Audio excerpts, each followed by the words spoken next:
Good morning, how's it going? I don't know what my face looks like. I haven't looked in the mirror. I know what it feels like.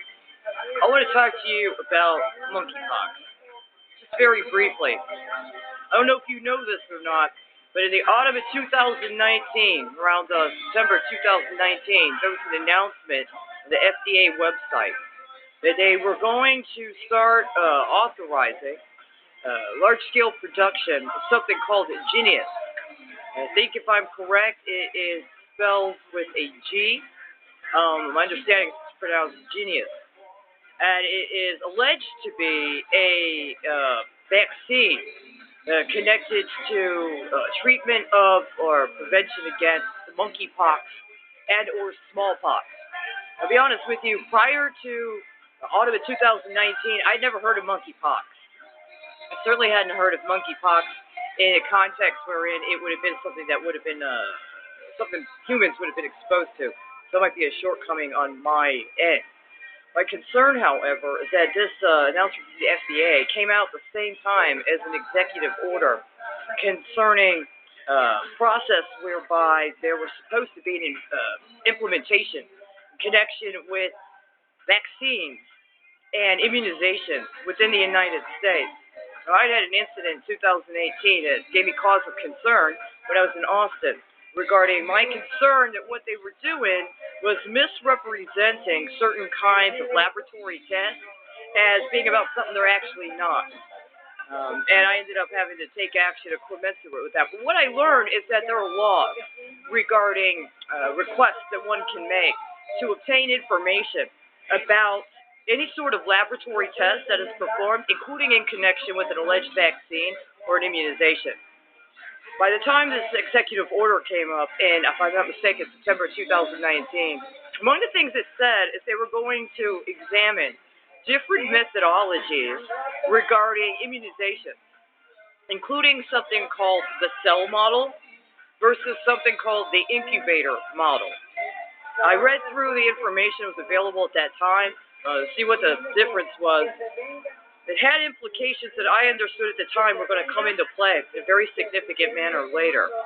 Well, in this executive order, it also discussed there was going to be a task force.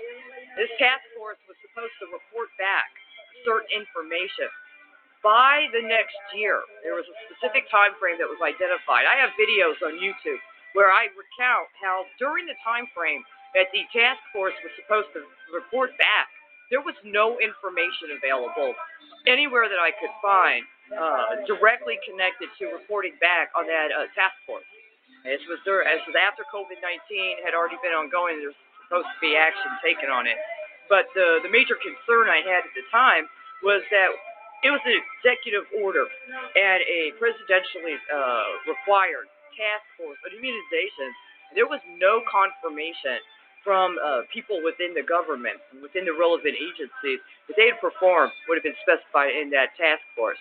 The problem also, however, is that around that time in September 2019, a little known fact is that there was for a time an executive order that had said that there was going to be an evaluation of existing task force and existing task force that have been authorized by the Office of the President, and up to 1/3 of them were to be decommissioned and shut down by September of 2019. The thing is, there was also no report on what those task forces were and what happened to any of the results or anything that was remaining in connection with those task forces. I contend these two things are not unrelated. Among the presidential orders that have been put into effect in the last 20 years, factors that took place especially escalated after September 11th, but that were very pronounced during the Obama administration, was the country's process of stockpiling pharmaceuticals. In the course of stockpiling pharmaceuticals, what they also stockpiled was immunizations and vaccines, including immunizations and vaccines that would have a very significant need, including national security need. My understanding is among those stockpiles were smallpox vaccines and smallpox immunizations and other things that would be used to treat something like smallpox. The problem is they expire. When you're stockpiling medications of such a sort, their shelf life is not perpetual. My question has been, at least since into 2017, what happens to these stockpiled medications once the expiration dates run out? Do they continue to keep things in inventories for stockpiles for immunizations after the expiration date, comparable, for instance, to something like health perishable or non-perishable food items may be alleged to be safe for distribution through some sort of distribution center, even after the expiration date? Or do they do something with them? Do they destroy them? Do they resell them? Do they take expired stockpiles of medications and vaccines, including ones that are part of the national stockpile, and then resell them somewhere? And if so, where? My concern is that this alleged monkeypox epidemic is actually connected to such a factor that we have a situation where we have stockpiled immunizations for that specific disease or for diseases in that family, and the expiration dates on the stockpiles have run out, and somebody needs to offload that inventory.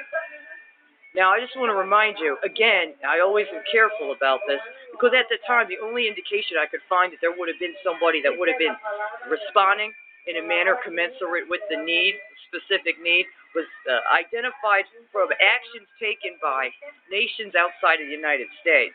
That would not be, as I understand, the first, shall we say, identification of concurrence under many circumstances.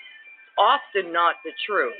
But if I'm correct, this country, potentially in concert with others, have already given an indication, a very strong indication, about how they would feel were someone to think that their country or their people were supposed to be made, shall we say, party to a offloading of expired immunizations as part of some sort of financial kind of priority, as opposed to people actually attending to the safety and welfare of people, including when it comes to public health or other kind of medical emergency.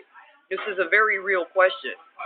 What do we do with expired stockpiles of immunizations and medications? What happens to them? And who keeps track of those inventories and the rotation of those inventories?